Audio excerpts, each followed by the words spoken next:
오늘 11번째 강의입니다.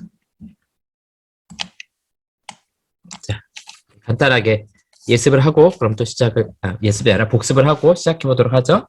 5가지 우리 제사. 자, 여러분 다, 각자 소리 내시면서 한번 해보세요. 우리 첫 번째부터 해볼까요? 시작. 번제, 소제, 화목제, 속죄제, 속건제. 잘하셨습니다.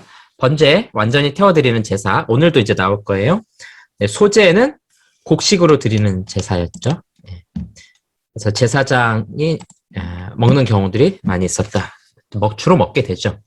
세 번째가 화목제, 기름은 태우고 나머지는 제사장이 일부를 주고 자기와 함께한 사람들이 먹는 제사였죠.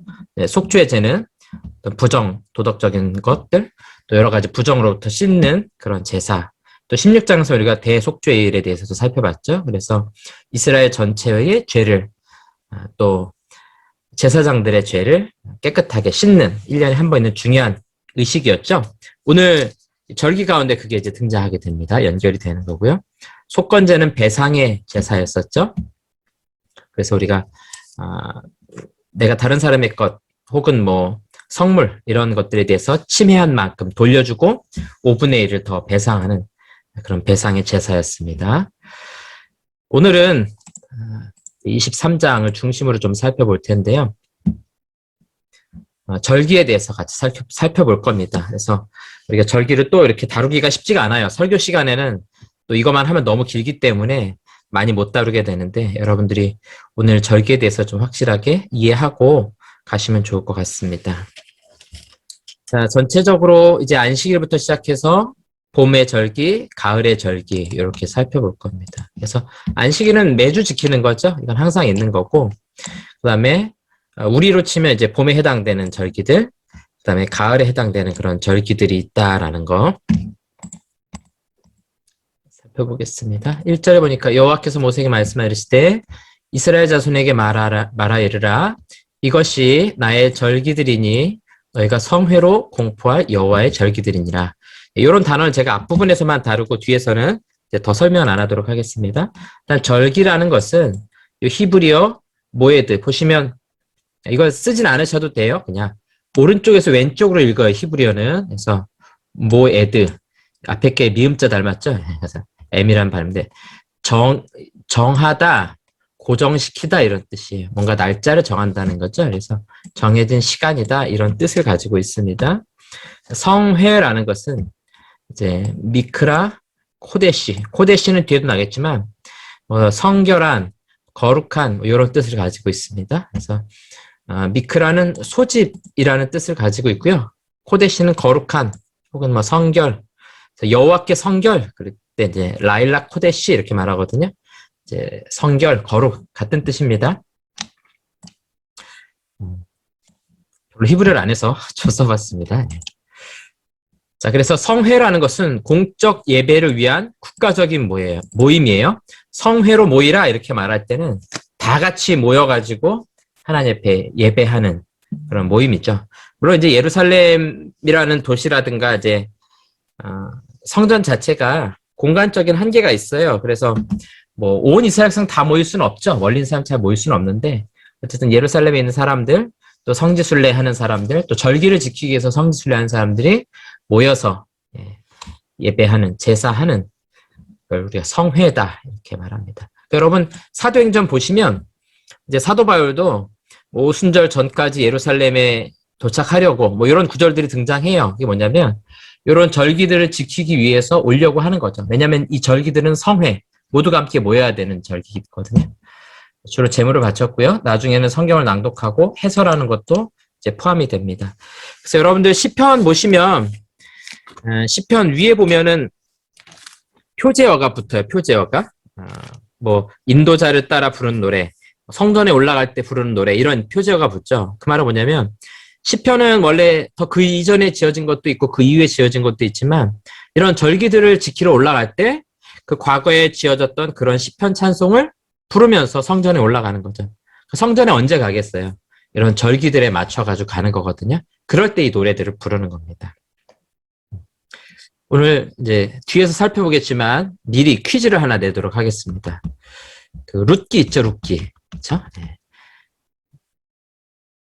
이제 구약에는 여러 이제 성경의 범주들이 있어요. 뭐 오경이 있고 역사서가 있는데 거기에 들어가지 않는 이제 5개의 성경이 있는데 그 중에 하나가 이제 룻기서예요. 네. 룻기서를 언제 읽었을까? 퀴즈입니다. 그런 것도 알아야 되나 이렇게 생각하지 마시고 그냥 유대인들이 전통이긴 한데요. 오늘 우리가 본문을 보면서 아 이거 언제 읽었겠다라는 거를 맞출 수가 있습니다. 재밌겠죠? 자, 제일 먼저 봐야 될 제일 중요한 절기죠. 엿새 동안은 일할 것이요 일곱째 날은 쉴 안식일이니 성회의 날이라. 자, 여기서 성회는 모두가 예루살렘에 올라가진 않아요. 그러나 각자의 자리에서 그래서 너희가 거주하는 각 처에서 지킬 여호와의 안식일이라. 그래서 이 안식일의 주인이 하나님이시다 하는 걸 우리에게 보여주고 있죠. 안식일은 뭐 샤바트 이렇게 영어로도 이렇게 쓰거든요.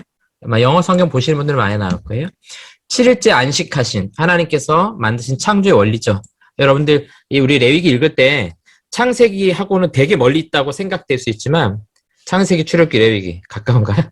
네, 이스라엘 백성들에게는 창세기를 받은 때와 레위기를 받은 때가 별로 차이가 안 납니다. 그렇죠? 창세기는 항상 창조 때 쓰여진 성경이 아니에요.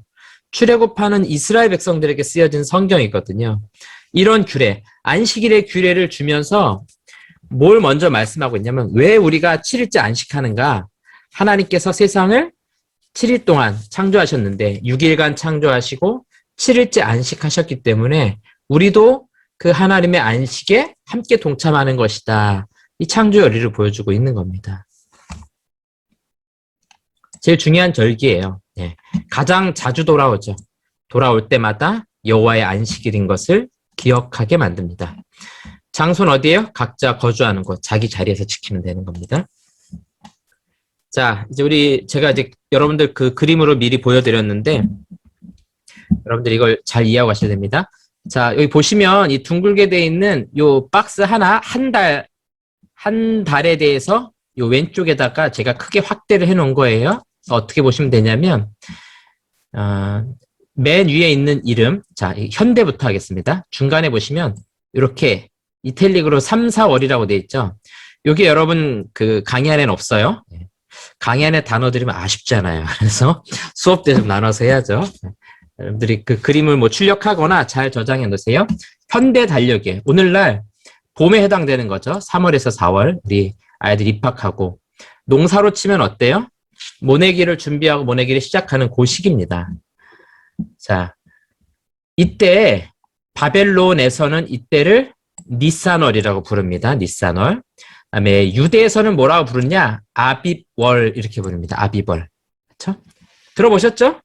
네. 그런 게 있나요? 이러지 마시고 출애굽기 같은 데 보면 출애굽할 때가 아비벌이었다 이런 이야기를 하고 있어요. 네. 한번 여러분들 돌이켜서 한번 잘 보세요. 자, 이게 성경상에서는 1월에 해당이 되는 겁니다. 아시겠죠? 예. 바벨론역으로는 니산월. 왜 바벨론역을 우리가 자꾸 이야기를 하냐면, 여러분, 열왕기 상하, 역대 상하는 바벨론에서 포로됐다가 돌아와서 쓰여진 성경들이에요. 우리가 지금 요즘에 역대 상하 보고 있잖아요? 그 시대에 쓰여진 게 아니라 포로 갔다 온 다음에 쓴 거예요. 그렇기 때문에 역대 상하나 열왕기 상하를 읽는 독자들 중에는 바벨론에서 살다 온 2세들이 많이 있다고요. 유대인들이 쓰는 히브리어에 익숙하지 않은, 히브리 문화에 익숙하지 않은 사람들도 많이 있다는 거죠. 그런 사람들을 위해서 바벨론역을 함께 종종 쓰게 됩니다. 우리가 볼 거예요. 유대력은 당연히 중요하겠죠. 자기들의 전통이니까. 자, 아시겠죠? 봄에 해당되는 니산월부터 1월이 시작된다. 네, 이해되셨나요? 네. 긴가민가 하는 분 몇 분 계세요. 그래서 오늘날의 봄에 해당이 되는 그런 절기입니다. 그리고 이렇게 이제 오른쪽으로 이렇게 돌아가면서 보시면 돼요. 그래서 성경상으로 볼게요. 1월 달에 니산월, 아비벌, 6월절이 들어있는 달이고요. 두 번째 달은 유대에서는 시브월 혹은 이야르월 이렇게 바벨론에서는 부른다는 거죠. 3월은 보세요. 히브리력이 없죠? 이거 뭐냐면 성경에 안 나온다는 얘기예요. 성경이 굳이 말하지 않아서 잘 모르는 겁니다. 잊어버린 거예요. 바벨론력은 있어요. 시와널. 왜냐하면 이쪽은 문서가 상당히 많이 남아있기 때문에. 그다음에 쭉 넘어가 볼까요? 요때 보겠습니다. 6월달 보면은 엘룰월이죠. 엘룰월. 이건 성경에 나와요. 바벨론령만 있습니다. 그 다음에 중요한 이제 7월, 이때 굉장히 중요해요. 딱 정확히 6개월 뒤죠. 바벨론에서는 티스리력, 그 다음에 유대에서는 에다님월 이렇게 부르거든요. 이때 중요한 절기가 다 있죠. 나팔절, 대속죄일, 그 다음에 초막절, 뭐 이런 날들이 다 들어있고요. 예, 이렇게 보시면 되겠어요. 자, 이 그림을 잘 보세요. 보통 우리 한 해 시작은 언제예요? 당연히 1월이죠. 그렇죠? 우리도 이제 1월인데 절기상으로 이스라엘 백성들에게 있어서 하나님이 정하신 절기상으로는 이 니산월이 1월이 해당이 됩니다. 아시겠죠? 근데 민간력 그냥 이스라엘 백성들 사이에서 새해가 언제이냐? 그러면은 이 7월 달로 이해한다는 거예요. 아시겠죠? 이거 왜 그러냐면 보시면 요 가운데 동그란 까만 거 보이시죠? 예, 이게 뭐냐면은 요쪽은 다 건기예요. 여름이라는 거예요. 비가 안 온다는 거죠. 요 반대쪽 뭐냐면 우기입니다. 겨울이에요. 성경에도 보면은 요한복음 10장에 보면 수전절을 겨울이라고 표현하거든요. 뭐냐면은 뭐 우리처럼 좀 추운 것도 있을 수 있지만 이때는 비가 많이 오는 절기입니다. 자, 그러면 농사를 생각해 보세요. 한참 더울 때니까 이때 곡식이 있겠죠. 이때 추수를 한다고요. 그리고 나서 그 다음 나머지 6개월 동안이 비가 오면서 땅이 기름지게 만들어지는 기간인 거예요. 그래서 유대인들의 기본적인 생각이 하루라는 개념이 저녁에서부터 시작해서 그 다음날 저녁까지. 그러니까 지금부터 하루가 시작돼서 내일 오후 지나 저녁 때까지가 하루라고 생각한다고. 우린 좀 그렇지 않잖아요. 12시부터 12시까지 생각하잖아요. 그런 점에서 절기도 약간 마찬가지예요. 한 해의 어떤 농사가 딱 끝나는 요 6월, 7월 요때를 기점으로 1년이 새롭게 시작된다 이렇게 생각하는 게 민간력, 일반적인 사람들의 월, 연에 대한 그런 개념이고 하지만 성경에서 절기를 지키는 데 있어서는 첫째 달, 그러면 언제를 말한다고요? 니산월, 아비벌을 말하는 거예요. 아시겠죠? 출애굽할 때도 출애굽하던 첫째 달, 그러면은 언제가 되는 거예요? 아비벌을 말하는 거죠. 그 다음에 이스라엘 가나안 땅에 들어갈 때 뭐 41년째 되는 날, 몇째 달, 7째 달, 그러면은 여기서 보고 있는 것처럼 이렇게 7월 달에 들어간다 하는 거죠. 그래서 성경에서 말하는 절기에 해당되는 월하고는 조금 다르다. 그렇게 여러분들 이해하시면 되겠습니다.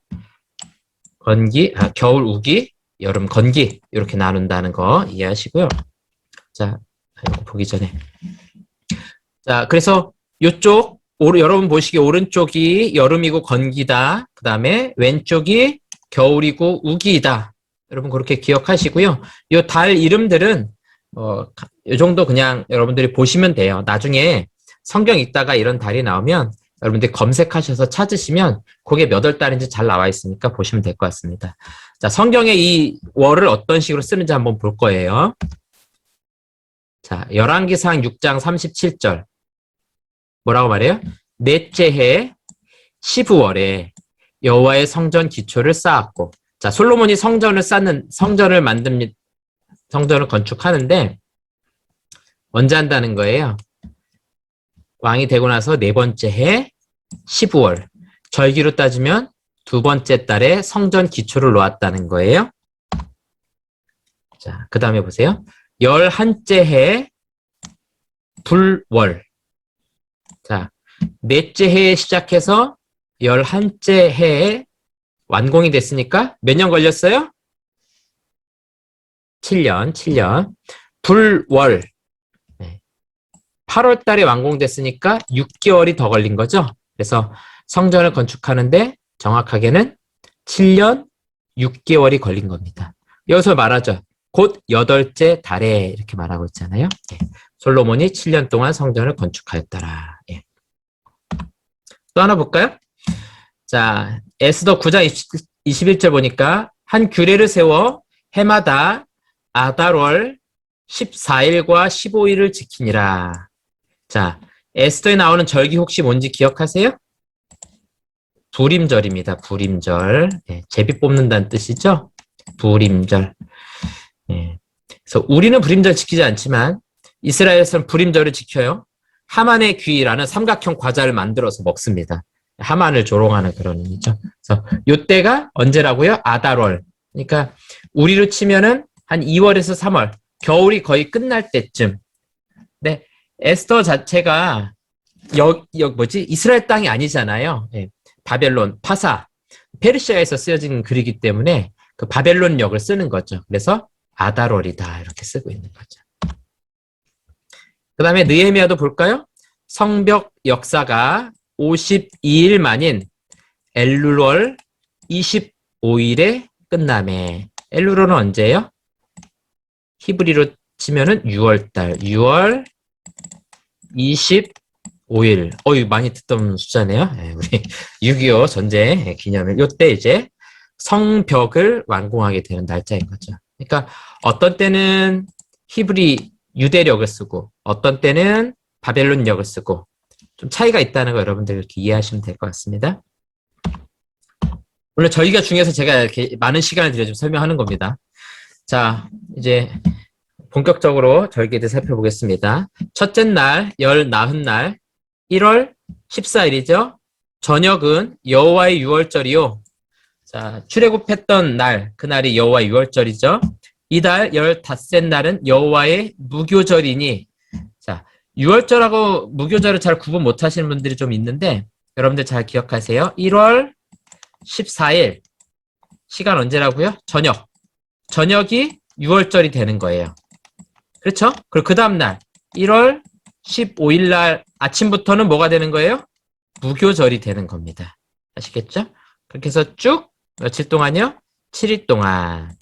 그러니까 15부터 시작하죠? 15, 16, 17, 18, 19, 20, 21일. 이렇게 7일 동안 어떻게 된다고요? 성회로 모이고. 일단 무교병을 먹어서는 안 되죠. 노동을 해서는 안 됩니다. 그 다음에 화제를 드리면서 7째 날 성회로 모이라 이렇게 말씀하고 있습니다.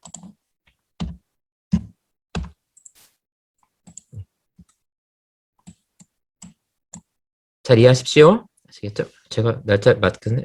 15, 16, 17, 18, 19, 20, 21일. 21일이네. 네. 15일부터 21일까지는 무교절 7일간 지키게 되어 있습니다. 그래서 이거 지금 날짜는 다 음력입니다. 네, 음력으로 지키게 되어 있어요. 1일과 7일에는 성회로 다 같이 모이게 되어 있습니다.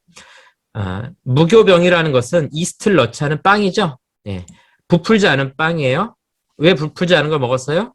출애굽할 때 발효될 시간이 없는 거예요. 빨리 애굽에서 나가야 되기 때문에. 그래서 그걸 기념해서 무교병, 떡병자를 써가지고 이스트가 없는 부풀지 않은 딱딱한 빵을 먹었다. 노동 안 된다 하는 겁니다.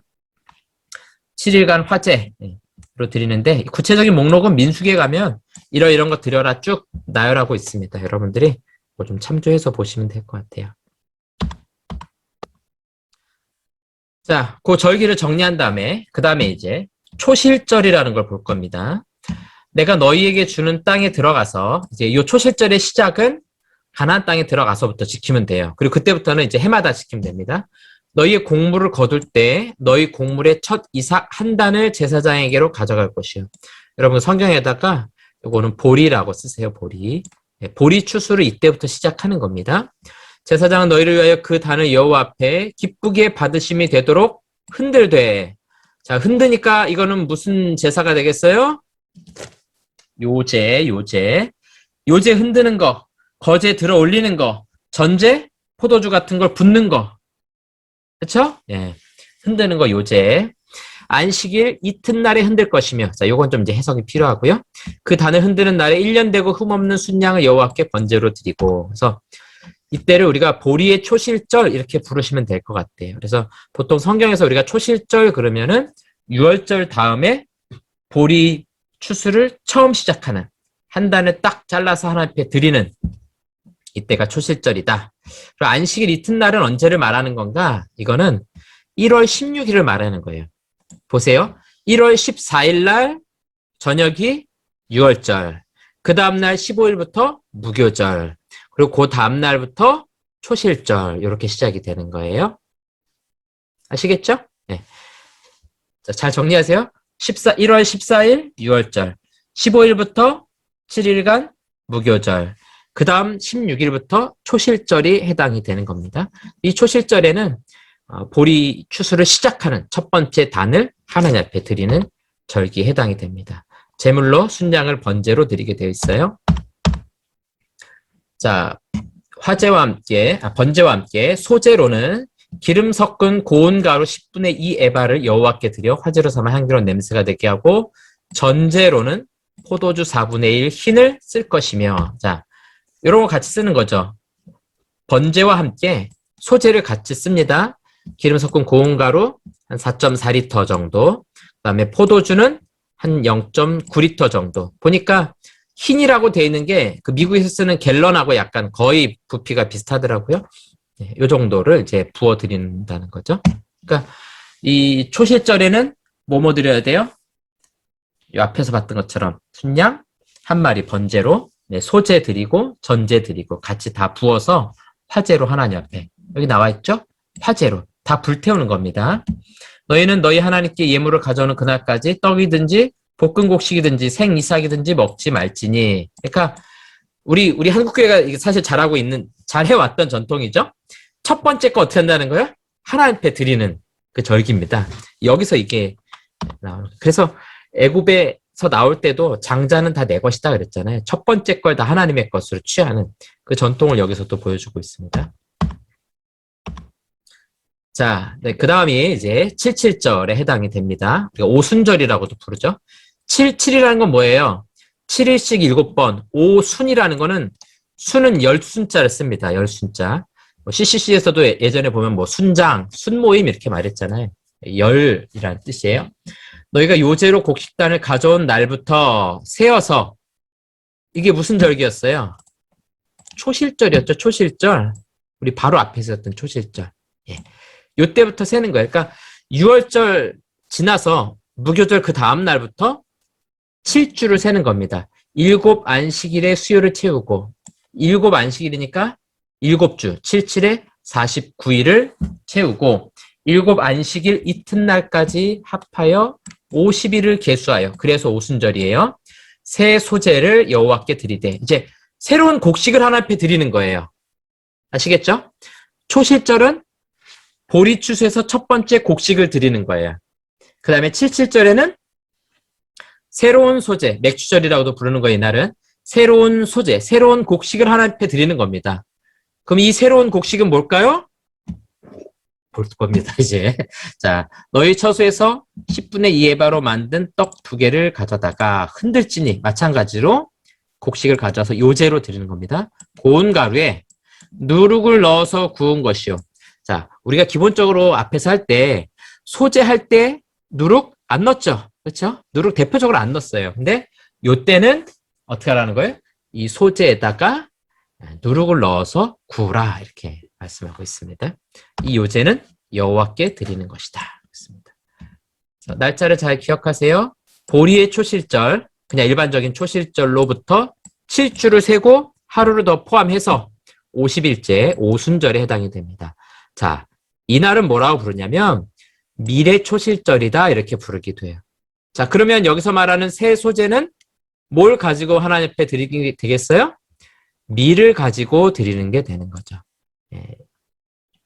새로운 추수가 이제 시작되는 겁니다. 보리 추수가 거의 마무리되고 밀 추수가 시작되는 절기. 그래서 6월절과 무교절 때 보리 추수가 시작이 되고, 그 다음에 오순절, 칠칠절, 맥추절 때쯤 돼가지고는 밀의 초실절, 밀추수가 시작이 되는 겁니다. 자, 소재로는 10분의 2 에바로 만든 떡 2개, 여기는 유교병이에요. 요제로 드리고, 밀에 추수한 가루로 떡을 만들어 소제, 곧 요제로 흔들어서 하나님 앞에 드리게 됩니다. 드리는 내용보다 더 중요한 게 날짜하고 어떤 의미가 있는지 그걸 보는 게 중요한 겁니다. 너희는 또 이 떡과 함께 누룩 넣은 유교병과 함께 1년 된 흠없는 어린 양 7마리와 그다음에 어린 숫소 1마리와 순양 2마리를 드리되 이것들을 그 소재와 전제 제물과 이렇게 말하고 있죠. 전제도 같이 드린다는 거죠. 여호와께 드려 번제로 삼을지니. 자, 그러면 여기까지가 다 번제죠. 어린 양 7마리, 숫소 1마리, 순양 2마리, 그다음에 소제, 그다음에 전제, 이거 다 합쳐서 번제로 완전히 태워드린다 하는 겁니다. 이는 화제라 여호와께 향기로운 냄새며. 자, 그 다음에 여기까지 번제. 그렇죠? 번제. 이거에다가 소제와 전제까지 드렸어요.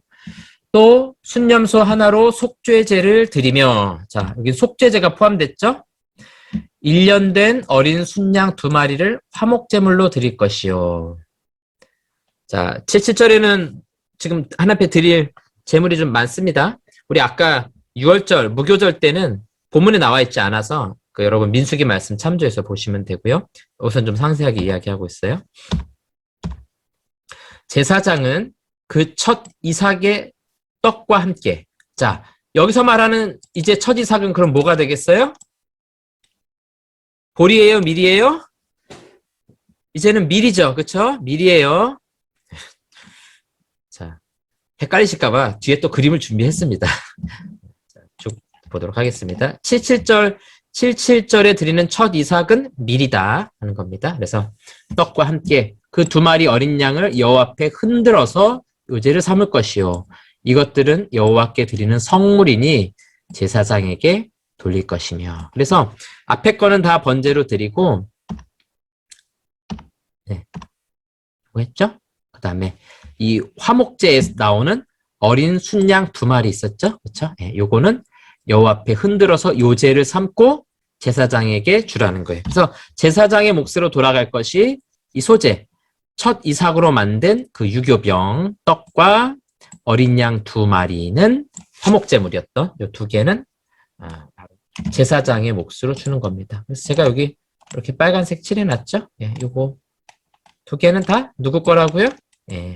제사장님 드십시오 하고, 이스라엘이 드리는 게 아니고 하나님께 받아서 제사장에게 주시는 거죠. 이날에 너희는 너희 중에 성회를 공포하고 어떤 노동도 하지 말지니. 그래서 절기 때는 반드시 노동하지 말라 그러죠. 이는 너희가 그 거주하는 각 처에서 대대로 지킬 영원한 규례니라. 자, 그리고 여기서 갑자기 22절의 말씀이 하나가 딱 나와요. 절기와 상관없는 말씀이거든요. 근데 추수 때와 관련이 있기 때문에 이 구절을 하는 겁니다. 우리 앞에 19장에서 봤던 내용이에요. 너희 땅에 곡물을 벨 때 밥 모퉁이까지 다 베지 말며 떨어진 것을 줍지 말고 그것을 가난한 자와 거류민을 위하여 남겨두라. 나는 너희의 하나님 여호와이니라. 그러니까 무교절 다음에 있는 초실절부터 보리추수가 시작됐죠. 그리고 77절 때 되면 밀추수가 시작되죠. 이 추수 기간 동안에는 어떻게 하라는 거예요? 곡물을 벨 동안에 모퉁이에 떨어진 것 다 베지 말고 떨어진 것 줍지 말고 남겨두라는 거죠. 그렇죠? 그리고 요거와 관련된 이야기가 바로 룻기에 나오게 되는 겁니다. 그렇죠? 이렇게. 자, 이제 좀 그림으로 잘 정리를 할 테니까 여러분들이 한 번에 잘 이럴 때 기억을 해 놓으시면 좋을 것 같습니다. 6월절 날짜 언제였어요? 1월 14일, 무교절 1월 15일, 보리의 초실절 1월 16일.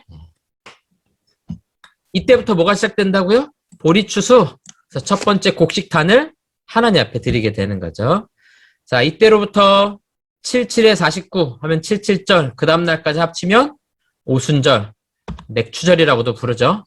요 기간 동안이 지나고 난 다음에 지키는 절기가 뭡니까? 제가 지금 말했죠. 77절, 맥추절이라고 말씀드렸죠. 요때가 되면 보리추수는 끝물이 되는 거고 요때부터 본격적으로 밀추수가 시작되는 거예요.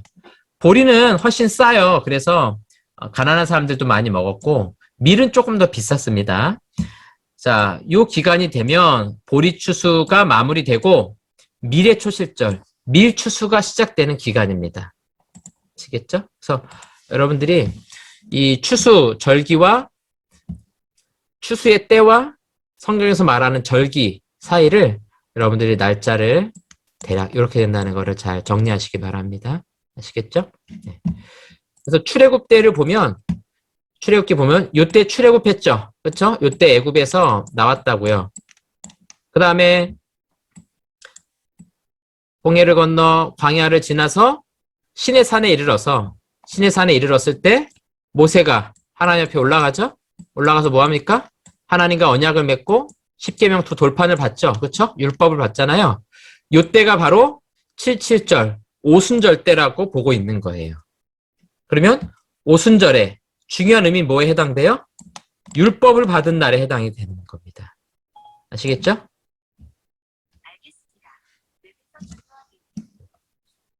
제 핸드폰이 알겠습니다라고 대답을 했어요. 여러분 잘 대답하세요. 자, 이때 뭐라고요? 출애굽 6월절, 그 다음에 오순절, 이때는 뭐라고요? 율법을 받은 날.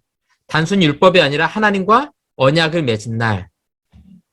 신약이 오면요, 6월절은 예수님의 죽음과 부활절, 오순절은요, 성령 강림, 성령의 임하심으로 교회가 시작된 날. 이렇게 평행을 이루게 되는 겁니다. 뒤에서 한 번 더 볼 거예요. 자, 그럼 이제 아까 제가 말씀드렸던 퀴즈를 보도록 하죠. 룻이 가서 베는 자를 따라 밭에서 이삭을 줍는데, 우리 지금 봤던 말씀 그대로 하고 있네요. 보아스가 아주 신실하게 하나님의 말씀을 지금 잘 지키고 있죠. 레위기 23장 22절의 말씀과 같이 떨어진 것을 줍지 말고 누가 먹는다고요? 가난한 자와 거류민을 위하여 남겨두라. 그러면 룻과 나오미는 지금 어떤 형편이라는 거예요? 이삭을 줍고 있으니까 되게 가난한 사람이라는 거예요. 자기가 농사지어서 먹고 살 수 없는 그런 처지라는 거죠. 우연히 엘리멜렉의 친족 보아스에게 속한 밭에 이르렀더라. 자, 그 다음에 이에 룻이 보아스의 소녀들에게 가까이 있어서 보리추수와 밀추수를 마치기까지 이삭을 주우며,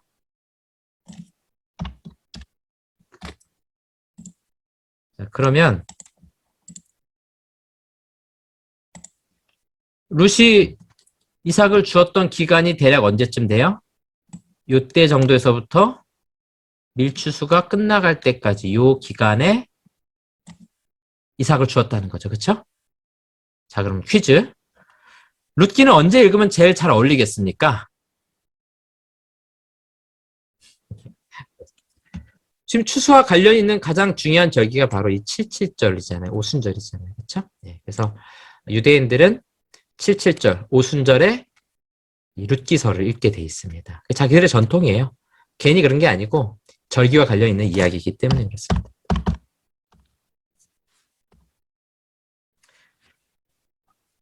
자, 넘어갑니다. 이제 큰 안식일, 아주 엄숙한 안식일에 대해서 살펴볼 겁니다.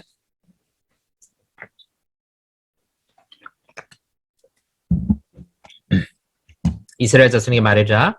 일곱째 달. 자, 절기상의 원로는 일곱 번째 달이죠. 6월절이 있던 1월에서 6개월 지난 다음. 대신에 민간에서 이스라엘 백성들에게 있어서는 일곱 번째 달이 뭐가 되는 거예요? 신년. 우리로 말하면 설날에 해당이 되는 겁니다. 그렇죠? 지난번에 조살 목사님이 설교할 때 신년 그런 이야기 했는데, 왜 그러냐면은 성경의 절기하고 이스라엘 백성들이 지키던 절기가 아니죠. 그 력이 약간씩 달라서 그런 거예요. 그 달 첫째 날은, 그러니까 몇 월 며칠입니까? 성경으로 말하면 7월 1일. 그렇죠? 7월 1일은 너희에게 쉬는 날이 될지니. 그렇죠? 우리 설날 쉬잖아요, 우리도. 네, 그렇게 생각하면 됐어요. 그러니까 이게 어느 시대나 막론하고 비슷한 것 같아요. 그렇죠? 네. 1년의 첫 번째 날 다 쉬고, 그 다음에 또 언제 쉽니까? 농사 짓고 나서 이제 추수될 때, 그때 이제 우리 지금 8월 한가위 같은 거 하잖아요. 추석 같은. 그럴 때 또 이제 잔치하고 그러잖아요. 굉장히 비슷합니다. 자, 7월 1일 날은 뭘 하래요? 나팔을 불어 기념할 날이에요. 그래서 나팔절이라고 부르기도 해요. 여러분 성경에 보시면 이때를 나팔절이라고 이렇게 각주를 주석을 달아놓은 파란색이나 빨간색 글씨를 써놓은 성경도 있을 거예요. 나팔절이라고 부르진 않지만 나팔을 불기 때문에 나팔절이라고 부르기도 합니다. 이날은 그냥 쉬는 날이에요. 자기 이 백성들에게 있어서는 그냥 신년 첫 번째 날인데 하나님께서 이날은 쉬어라. 다른 안식일도 있지만 이날은 특별히 쉬는 겁니다. 그래서 뭐 엄숙한 안식일, 큰 안식일 이렇게 부르기도 해요. 혹은 나팔절이다 이렇게 불러가지고 쉽니다. 왜 나팔을 부는가? 뭐 정확하게 이야기하진 않지만 그런 한 해를 시작하는 의미에서 또 하나님께서 안식하라고 하라는 특별한 의미에서 나팔을 불게 됩니다. 자, 요건 여러분들이 좀 그냥 참조하시면 되겠어요. 메모하셔도 되고요. 이제 주요한 절기들이 7월에 몰려 있습니다. 우리 앞에는 조금 띄엄띄엄 있는데 여기는 이제 다 몰려 있어요. 건조하고 무더운 여름이 끝납니다. 포도와 감람나무 열매를 따며 비가 오기를 기대하기 시작합니다. 이제 이 농사의 마무리예요. 마지막 다 이제 따는 거죠. 포도하고 이제 감람나무, 올리브 나무 이런 것들이 이제 열매 맺고 다 따기 시작합니다. 그래서 7월은 우리나라 7월이 아니에요. 1년 농사가 끝나고 새 농사가 시작되는 달. 그래서 새로운 농사라는 것은 이제 우기가 끝나고 그 다음 건기가 돌아왔을 때 농사를 시작해야 되잖아요. 그래서 새 농사라는 거예요. 한 달에 4번이나 되는 임시 안식일이 포함되는 가장 엄숙한 느낌이 드는 달이 바로 7월입니다. 우리도 음력 1월에 뭐가 많죠? 뭐 설날 있고 대보름 있고 막 그러잖아요. 그런 것처럼 이 유대인들에게는 이 7월이 굉장히 중요한 달이었다 하는 겁니다. 일곱째 달 열흘날은 속죄일이니 자 소위 대속죄일이라고 부르는 날이에요. 7월 며칠입니까? 10. 그래서 여러분 여기 성경에다가 레위기 16장 우리 앞에 16장에서 대속죄일 같이 살펴봤죠? 예, 그렇게 메모를 해놓으세요. 그렇게 보시면 좋겠죠? 자, 이날 속죄일입니다. 성회를 열고 스스로 괴롭게 하며 독특한 표현이 있어요. 그냥 지키는 게 아니라 스스로 괴롭게 하라고 이렇게 이야기를 하고 있거든요. 그러면서 안식할 것을 화제를 드리고 어떤 일도 하지 말 것은 너희를 위하여 너희 하나님 여호와 앞에 속죄할 속죄일이 됨이니라. 그래서 스스로 괴롭게 왜 스스로 괴롭게 할까? 뭐 성경 자체가 여기에 대해서 분명하게 이야기하기는 않지만 아마도 이 속죄일의 특징, 그러니까 모든 제사장과 이스라엘 온 회중을 위해서 속죄, 죄를 씻고 거룩하게 하는 날이잖아요. 그러니까 그런 죄로 인한 괴로움, 그런 것에 대한 통회하는 마음, 아마 이런 의미를 담아내는 것 같아요. 이날에 스스로 괴롭게 하지 아니하는 자는 그 백성 중에 끊어질 것이라. 그래서 이 죄로 인한 비참함 이런 것들에 동참하지 않는 자들에 대해서는 저주가 있을 것이다 이렇게 말씀하고 있습니다. 그래서 이 대속죄일에 대한 규례는 조금 독특한 그런 계명을 담아내고 있습니다. 이날에 누구든지 어떤 일이라도 하는 자는 내가 그의 백성 중에서 멸절시키리니 너희는 아무 일도 하지 말라. 이는 너희가 거주하는 각처에서 대대로 지킬 영원한 규례니라. 이는 너희가 쉴 안식일이라. 이달 아흐렛날 저녁 곧 그 저녁부터 이튿날 저녁까지 안식을 지킬지니라. 자, 원래 대속죄일이 7월 10일이잖아요. 근데 언제부터 이걸 지켜야 되냐면 그 전날 저녁부터 지키는 거예요. 유월절도 그랬죠. 전날 저녁부터 그 다음날 저녁까지. 그래서 유대인들이 하루를 저녁부터 저녁까지 보고 있구나. 또 창세기도 보면 하나님께서 천지를 창조하실 때 저녁이 되고 아침이 되니 이렇게 말하고 있잖아요. 저녁부터 말하거든요. 그래서 이렇게 좀 하루 개념을 보고 있다는 겁니다. 자, 이제 아주 중요한 절기를 좀 살펴볼 겁니다. 이스라엘 자손이 말하리라 일곱째 달 15날 7월 15일 이날은 무슨 날이라고요? 초막절이라고요. 자, 7월 어땠을까요? 7월 1일 나팔절이었죠. 그 다음에 10일 대속죄일이었죠. 그 다음에 15일 지금 뭐예요? 초막절. 아이고. 네.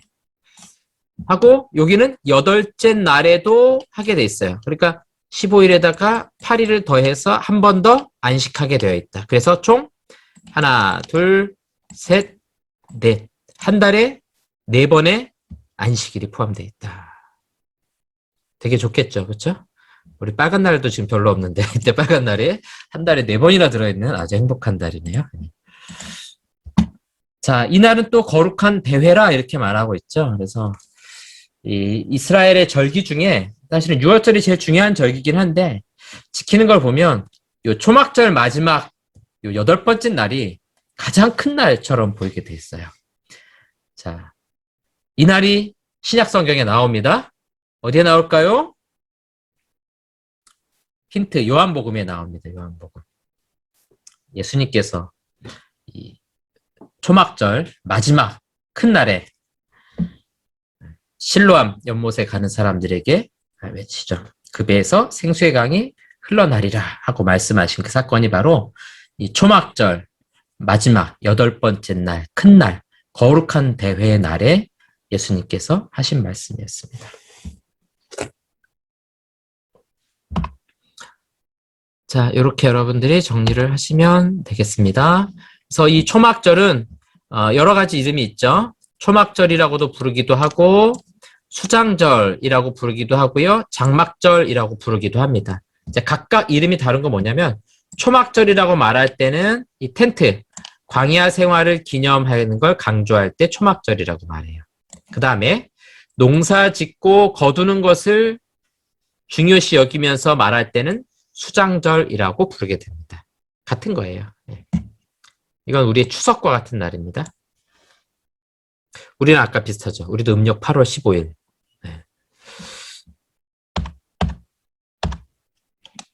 이것들은 여호와의 절기라 너희는 공포하여 성회를 열고 여호와께 화제를 드릴지니 번제와 소제와 희생제물과 전제를 각각 그날에 드릴지니 이는 여호와의 안식일 외에 헌물 외에 서원제물 외에 자원제물 외에 너희가 여호와께 드리는 것이라. 굉장히 많죠. 또 민수기에 가면 이 초막절에 드릴 제물에 대해서 굉장히 길게 한 장을 다 할애해서 설명을 하거든요. 그만큼 중요한 절기입니다. 자, 그래서 보시면 번제, 소제, 희생제물, 이게 아마 화목제 같아요. 전제. 거기에다가 자원하는 제물을 또 따로 드리라는 거죠. 그래서 여기 보시면 38절에 나오는 것처럼 헌물 하나 앞에 드리는 거, 서원제물, 자원제물 이런 것도 또 추가해서 더 드리라 이렇게 말씀하고 있는 거죠. 이건 자기가 자원해서 드리는 거죠. 그거 말고도 요 번제, 소제, 희생제물, 전제는 기본적으로 드려야 될 제물입니다. 너희가 토지소산 거두기를 마치거든 7째 달 15날부터 1해 동안 여호와의 절기를 지키되 첫날에도 안식하고 8째 날에도 안식할 것이요. 또 첫날에는 너희가 아름다운 실과와 종려나무 가지와 무성한 나무 가지와 신의 버들을 취하여 너희의 하나님 여호와 앞에서 1해 동안 즐거워할 것이라. 자, 보시면 초막절은 좀 특별한 게 있죠. 이제 여기 자세히 안 나와주면 일단 텐트를 치고 그렇죠? 거기서 이제 생활을 해야 돼요. 일주일 동안 그렇게 생활하는데 하나님 앞에 제물 드리는 것뿐만 아니라 오늘 성경에 보니까 첫날에 첫 번째 날에 아름다운 나무 실과와 과일 같은 거죠. 그다음에 종려나무 가지와 종려나무 가지 우리 어디서 봤나요? 예수님께서 입성하실 때 그때 종려나무 가지 흔들죠. 그다음에 무성한 나무 가지와 신의 버들을 취하여. 그러니까 이 나뭇가지 같은 것들을 잔뜩 손에 쥐는 거예요. 뭉텅이로 쥐고서 막 흔듭니다. 흔들어요. 자, 지우고 보겠습니다. 추수 후에 지내는 절기예요. 아주 신나겠죠. 그렇죠? 농사 다 짓고 나서. 이걸 뭐라고 부르냐면 룰랍이라고 부릅니다. 룰랍. 네, 이거 하나 여러분 이런 거는 성경에다가 써놓으시면 좋을 것 같아요. 뭐 지금 잊어버리더라도 나중에 또 보시면 좋을 것 같은데 그래서 여러분 그 40절 말씀에다가 옆에다가 이거 룰랍 이렇게 쓰시면 돼요. 그래서 여러분 인터넷에 검색하면 이렇게 나무 같은 거 흔드는 그런 이미지들이 많이 나올 겁니다. 예전에 성경에 있다가 어느 그 주석책에서 룰랍 그래가지고 도대체 뭔가 막 한참 찾았던 그런 기억이 나는데 이 초막절에 지키는 축제용 나뭇가지에 해당이 되는 겁니다. 그래서 룰랍을 흔들며 거리를 행진하고 초막을 지어 생활하게 됩니다. 이게 바로 초막절, 절기에 대한 그런 내용입니다. 내용도 많죠. 내용도 많고 자세하게 여러 가지 내용들을 담아내고 있습니다. 너희는 이래 동안 초막에 거주하되 이스라엘에서 난 자는 다 초막에 거주할지니. 그러니까 뭘 기념한다는 거예요? 광야 생활, 광야 생활. 이는 내가 이스라엘 자손을 애굽 땅에서 인도하여 내던 때에 초막에 거주하게 한 줄을 너희 대대로 알게 함이니라. 나는 너희 하나님 여호와이니라. 모세는 이와 같이 여호와의 절기를 이스라엘 자손에게 공포하였더라. 네. 애굽에서 나올 때 광야 40년 동안 초막에 거주하는 것을 기념하고 있다.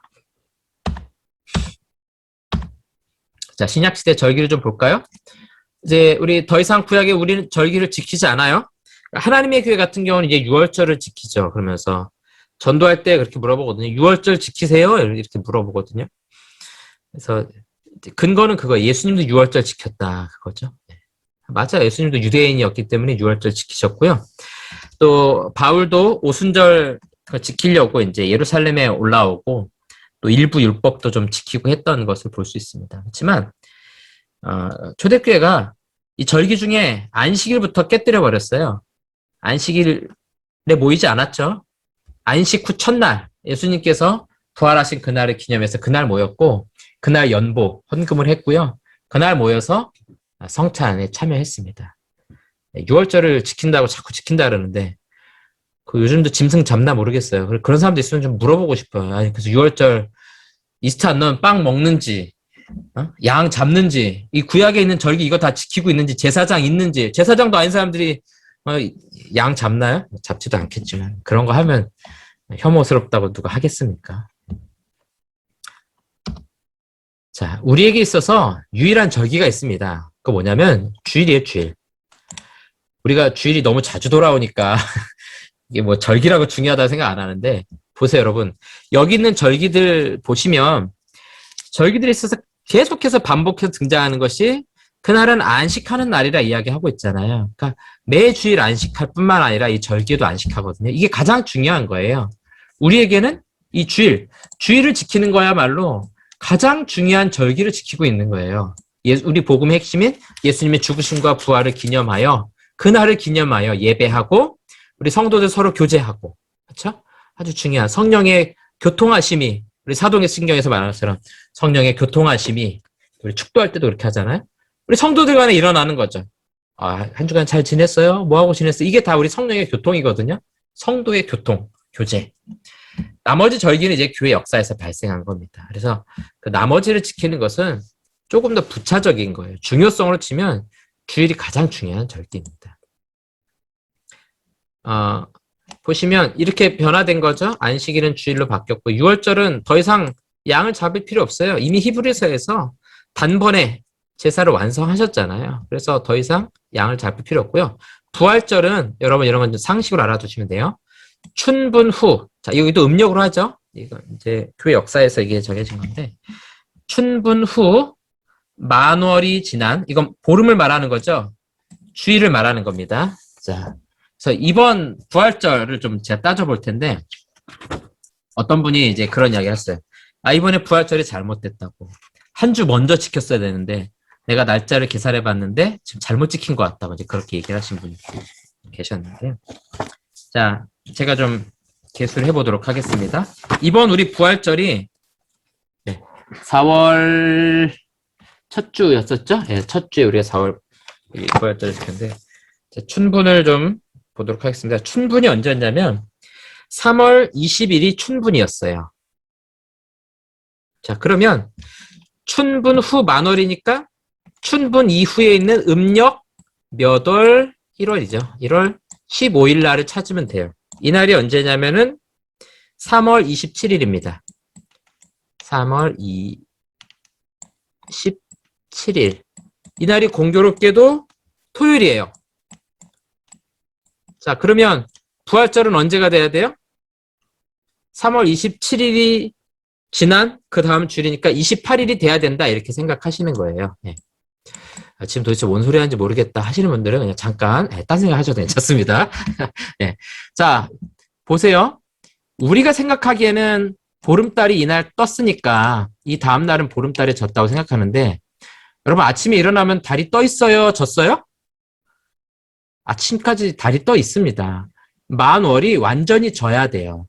만월이 완전히 사라지고 난 그 다음 주일. 그래서 3월 28일 날 지키는 게 아니라 그 다음 주일인 4월 4일 날 지키는 겁니다. 아시겠죠? 예.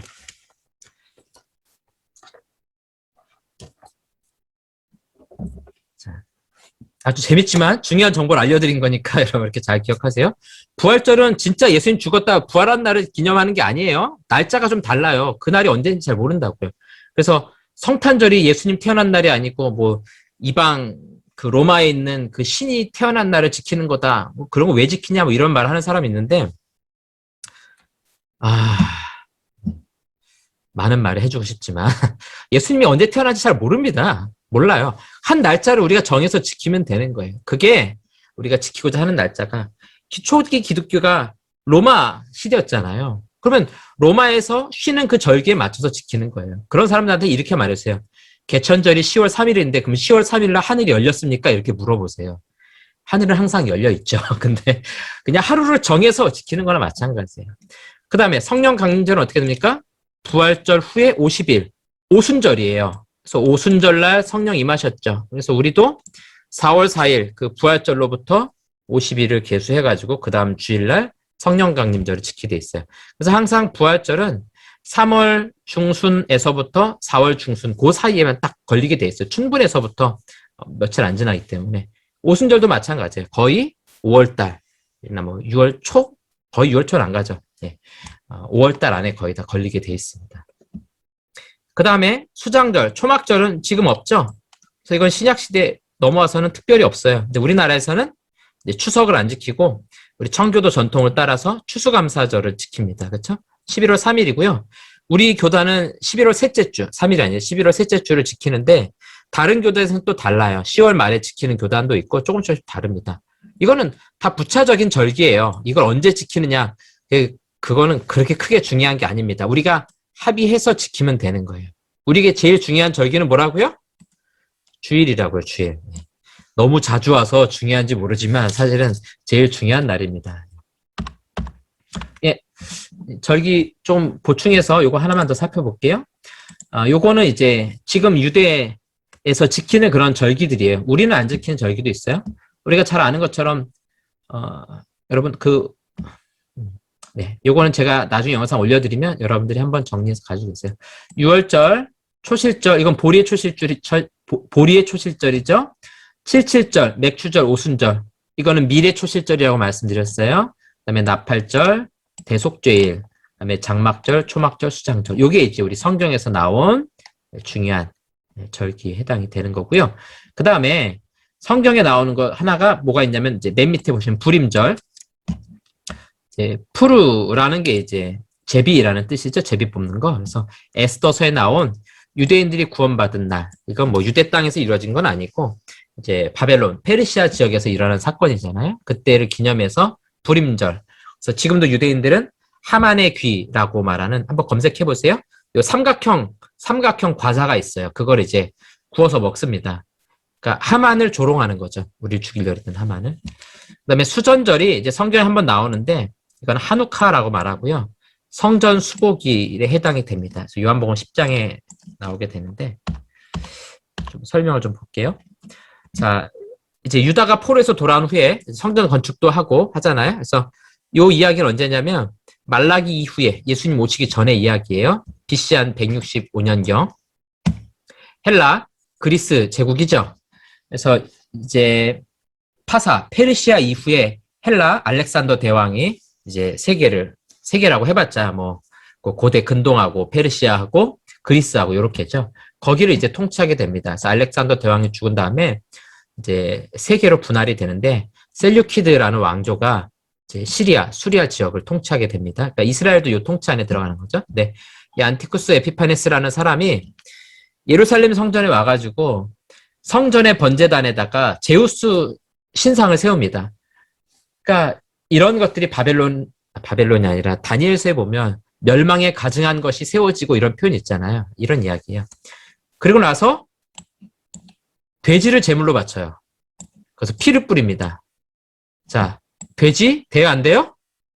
지금 레위기에서 봤잖아요. 가장 부정한 짐승 중에 하나였잖아요. 피를 뿌려요. 거기다 음란한 행위를 하고 유대인들을 무참하게 죽입니다. 이렇게 성전을 더럽혀요. 그래서 유다의 마카비라는 사람이 165년에 군대를 일으켜서 이들을 물리치고 성전을 깨끗하게 합니다. 그리고 하나님께 봉헌한 날을 기념하는 절기가 수전절. 여러분 요한복음 10장에 보면 이때는 수전절이라 겨울이니 이렇게 이야기하고 있어요. 그래서 여러분들이 요한복음 10장 22절 이렇게 여러분들이 거기다 메모해 놓으세요. 요한복음 10장 22절 예루살렘의 수전절이 이르니 때는 겨울이니라.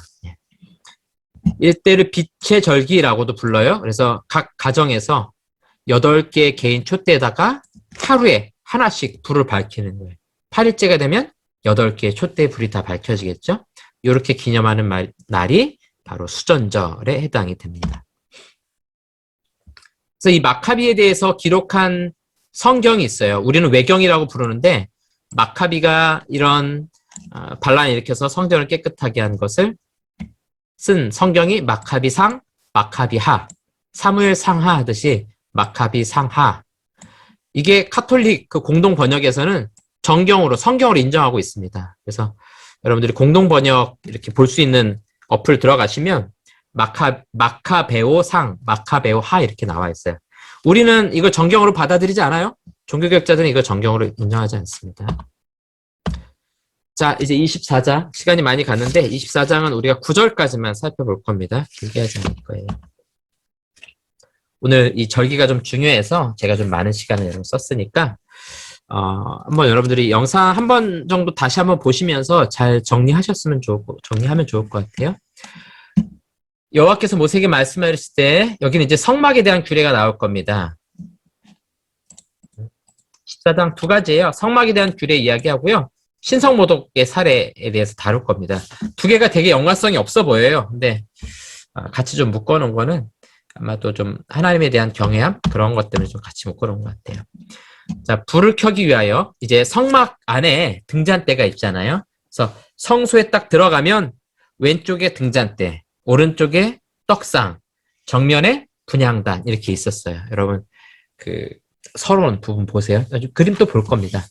감람을 찧어낸 이제 이거 올리브를 말하는 겁니다. 순결한 기름, 우리 엑스트라 버진 그렇게 말하잖아요. 그런 순결한 기름을 4개로 가져오게 해서 계속해서 등잔불을 켜두치며. 그러니까 이 성소 안에는 이 장막이 이제 아주 두툼한 해달의 장막 이런 걸로 막 덮어놨잖아요. 그러니까 그 안에는 어둡잖아요. 불을 켜는 것은 유일하게 감람, 올리브유를 찧어서 순결하게 만든 그 감람유, 올리브유만을 가지고 등잔대 불을 켜는 겁니다. 아론은 회막안 증거궤 휘장 밖에서 이게 지금 어디를 말하는 건지 제가 좀 더 그림을 볼 거예요. 저녁부터 아침까지 여호와 앞에 항상 등잔불을 정리할지니. 그래서 등잔불을 계속해서 켜야 되는데 이게 밤에만 킨 건지 이제 계속해서 등잔불을 켜두라 했잖아요. 그래서 밤에만 켠 것인지 아니면은 밤에 끄고 낮에만 켠 건지 계속 밤낮 없이 켠 건지 정확하게 모르겠는데 어쨌든 계속해서 켜라고 명령하고 있다라는 것이죠. 네. 항상 등잔불을 정리하라 이거 뭐냐면 제사장들이 해야 될 일이에요. 이 기름을 담아놓고 태우면 기름이 다 타면 거기가 지저분해지잖아요. 이제 7개의 등잔대가 있으니까 그 안에서 이제 깨끗하게 정리하는 일을 하는 거죠. 이걸 보시면 되겠어요. 자, 이제 여러분 서론에 있는 그림이니까 참조하시면 돼요. 자, 성소 안에 이렇게 딱 제사장이 들어왔을 때 오른쪽에 떡상, 여기 떡상 좀 이따 볼 거고요. 왼쪽에 금촛대, 정면에 그 향단. 그다음에 여기 이제 5개 이렇게 기둥들로 구성이 돼 있잖아요. 그리고 이제 휘장이 딱 가로막혀 있고 요 안에 들어가면 이제 언약궤, 궤가 있고 그 위에 이제 시은자가 덮여 있고 여기 그 그룹들 천사들이 이렇게 날게 하고 있는 거잖아요. 바로 요 금촛대를 이제 어떻게 관리할 것인가 이제 그 이야기일 겁니다. 보시면 살구나무 가지 형상으로 해가지고 좌우에 좀 개수가 이제 이상하네요. 네. 자, 잠시만요. 그래서 감람을 찧어낸 올리브유를 가지고 기름을 가지고 불을 태웠다. 이거 죄송합니다. 이거 그림이 좀 아까 만들 때 이거 못 봤는데 이게 하나가 너무 많죠, 지금. 자, 그 다음에, 그래서 등불은 항상 켜 있도록 하고, 기름은 감람유, 올리브유를 썼다 하는 거고요.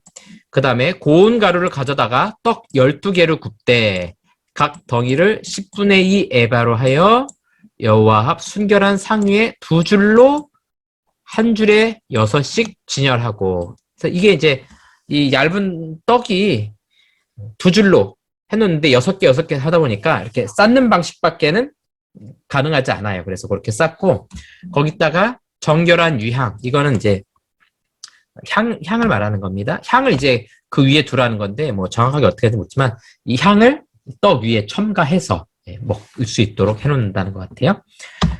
자, 이게 이제 들어가자마자 오른쪽에 있는 떡상에 해당이 되는 겁니다. 보시면 이렇게 이쪽에 6개, 6개, 합이 12개죠. 이렇게 쌓아두도록 해놓는 거죠.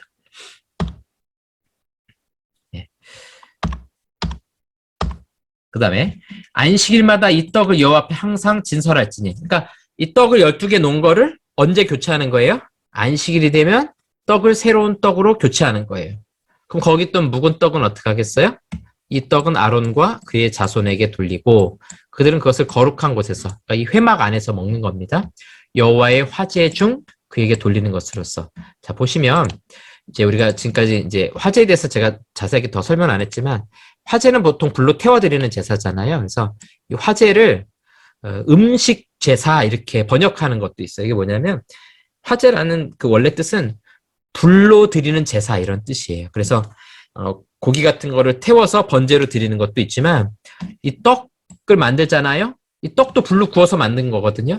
그래서 이거를 여호와의 화제라고도 부르는 겁니다. 아시겠죠? 음식 제물로 번역해도 된다 하는 겁니다. 자, 안식일마다 교체하고 항상 진열해 놓도록. 그 다음에 아론과 그의 자손, 제사장 가문이 먹는 겁니다. 자, 여러분 우리 이제 지금 역대하 큐티책 보고 있잖아요. 변화가 있다는 거 혹시 보셨어요? 하도 정신이 없어서. 자, 제단이 원래 출애굽기에서는 이 번제단을 만들 때 길이가 5규빗, 너비가 5규빗, 높이가 3규빗을 했어요. 그 중간에다 철망을 놓았죠. 그쵸? 태우고 재가 떨어지게.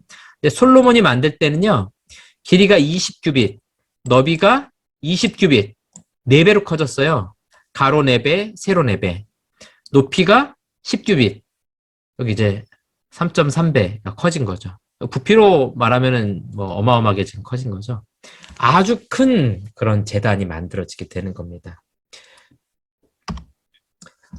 그다음에 보니까 금으로 등잔대 10개를 만들어. 원래 그 우리 레위기에서 나오는 그 회막 안에는 등잔대가 몇 개예요? 하나죠, 하나. 그렇죠? 성소에 들어가서 왼쪽에 하나인데 솔로몬 때는 등잔대를 10개를 만들어서 둡니다. 되게 커졌죠? 상도, 떡상도 10개를 만들어서 두게 됩니다. 그렇죠? 굉장히 많아진 거예요. 지난주에 말씀드렸던 제사장이 다윗이 이제 쫓겨다 사울 왕으로부터 도망갈 때 이 도베 제사장 아히멜렉에게 진설병 떡을 받습니다. 그래서 그 거룩한 떡, 여기 말하죠? 거룩한 떡, 진설병 곧 여호와 앞에서 물려낸 떡밖에 없음이라. 이 떡은 더운 떡을 드리는 날에 물려낸 것이더라. 자, 그럼 이제 여러분들이 이 본문 보면서 이제 맞추셔야겠죠? 다윗이 진설병 떡을 먹은 날은 무슨 날일까요? 그렇죠. 안식일에 해당이 되는 거죠. 그렇죠? 그러니까 예수님께서 안식일에 밀 이삭을 비벼 먹는 그 제자들이 먹은 것 때문에 바리새인들하고 싸울 때 다윗의 이야기를 딱 인용하잖아요. 다윗도 먹지 않았느냐? 그날이 무슨 날이었어요? 안식일이었다는 거예요. 그러니까 바리새인들한테 제자들을 정죄할 거냐? 그럼 너네 다윗도 정죄해라. 다윗도 안식일에 이 제사장만 먹어야 되는 떡을 먹었어. 이렇게 이야기하는 거거든요. 근데 참 희한하죠? 다윗이 어떻게 이걸 먹었을까요?